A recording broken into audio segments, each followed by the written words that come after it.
तो आजची आपली रेसिपी आहे चिकन सागोती। तर चला तर मग सुरुवात करूया रेसिपीला। सर्वप्रथम आपण वाटणाची तयारी करूया। त्यासाठी तेलामध्ये आपण दालचिनी टाकायची आहे, काळी मिरी, धणे, खसखस टाकून व्यवस्थित भाजून घ्यायचं आहे।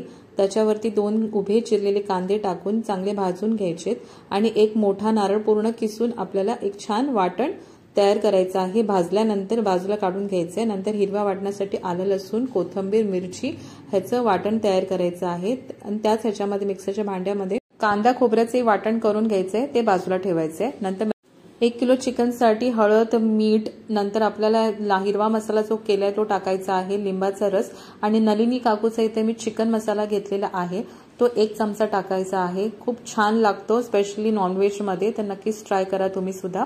तर तुम्हाला जर ऑर्डर करायची असेल तर खाली मी कॅप्शन मध्ये सगळे डिटेल्स मेन्शन केलेले आहेत।